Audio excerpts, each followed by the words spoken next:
कोल्हापुरातून एक धक्कादायक आणि तितकीच संतापजनक घटना समोर आली आहे.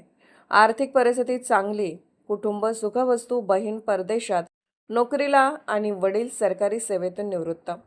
मात्र केवळ दारूच्या व्यसनासाठी एका 24 वर्षीय तरुणाने वडिलांच्या मित्राच्याच बंगल्यावर डल्ला मारला. तब्बल 9 लाखांची चोरी केल्यानंतर पुरावे नष्ट करण्यासाठी त्याने बंगला पेटवून दिल्याची धक्कादायक माहिती समोर आली आहे. कोल्हापुरातील मुक्त सैनिक वसाहतीमधील काटेमळा परिसरातील इरा गार्डन येथे 6 जून रोजी पहाटे 5च्या सुमारास ही धक्कादायक घटना घडली.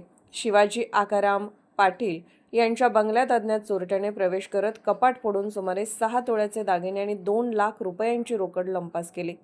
इतक्यावरच हा प्रकार थांबला नाही. चोरी केल्यानंतर आरोपीने परिसरातील पानटपरीवरून सिगारेट घेतली आणि पुन्हा बंगल्यात प्रवेश केला.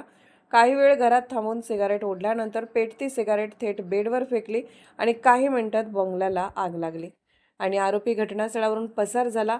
घटनेनंतर शाहूपुरी पोलिसांनी सीसीटीव्ही फुटेजच्या आधारे तपासाची चक्रे फिरवली. तपासात धक्कादायक खुलासा झाला. हा चोरटा दुसरा तिसरा कोणी नसून कॉलनीतीलच 24 वर्षीय आशिष जयकुमार पाटील असल्याचं स्पष्ट झालं. विशेष म्हणजे आरोपी आशिष पाटील हा हॉटेल मॅनेजमेंटचा कोर्स पूर्ण केलेला असून त्याचे वडील सरकारी सेवेतून निवृत्त आहेत. कुटुंबाची आर्थिक परिस्थिती चांगली असतानाही केवळ दारूच्या व्यसनासाठी त्याने हा गुन्हा केल्याची माहिती समोर आली आहे.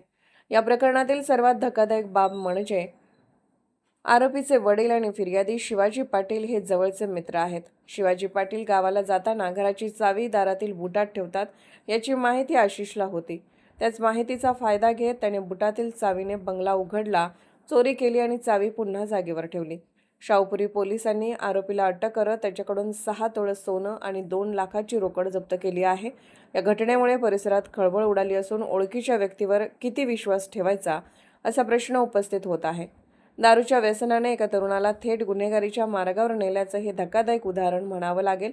विश्वासाच्या नात्यालाच तडा देत मित्राच्या घरावर डल्ला आणि त्यानंतर बंगला पेटवण्याचा प्रयत्न, या घटनेची सध्या सर्वत्र चर्चा सुरू आहे.